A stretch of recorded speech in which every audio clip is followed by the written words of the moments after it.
Hello guys, আসসালামু আলাইকুম। আপনাদের সাথে আছি আমি আফরোজা। কেমন আছেন আপনারা সবাই?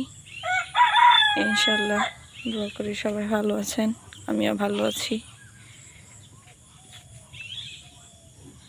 সকালটা দেখেন কত সুন্দর লাগতেছে গ্রামীণ পরিবেশে।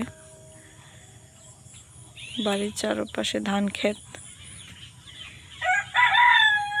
আসলে গ্রামীণ পরিবেশটাই অন্যরকম।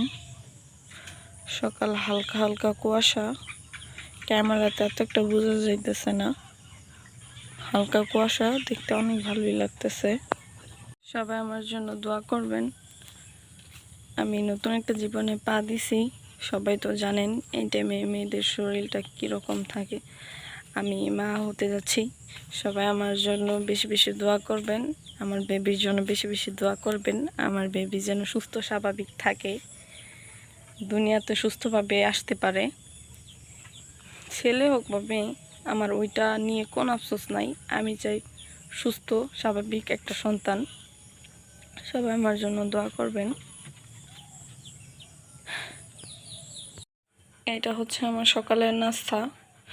সকালে আমি বেশি কিছু খাইতে পারি না, খুব হালকা কিছুই খাই।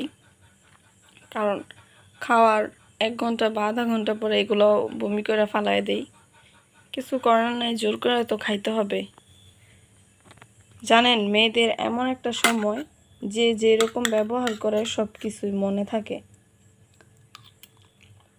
হোক সেটা হাজব্যান্ড, হোক সেটা শ্বশুর শাশুড়ি, কখনো বলা যায় না।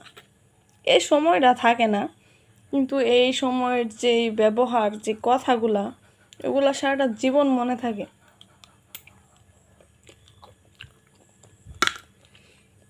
ভাই, মেয়েদের জীবনটা কি এরকমই? জানি না মেয়েদের জীবনটা, সবার জীবন এক কিনা আমি বলতে পারবো না, কিন্তু আমি সব মিলে মোটামুটি ভালো আছি, এতটাও খারাপ না। কিন্তু এই সময়ের ব্যবহারগুলো ভাই এত কষ্ট দেয়। মানুষ কি অসুস্থ না লাগলে ইচ্ছা করে শুয়ে থাকে? শরীর সুস্থ থাকলে কি একটা মানুষ শুয়ে থাকতে পারে? কিছু করার নাই ভাই, আল্লাহ কপালে রাখছিল, সহ্য করতে হবে।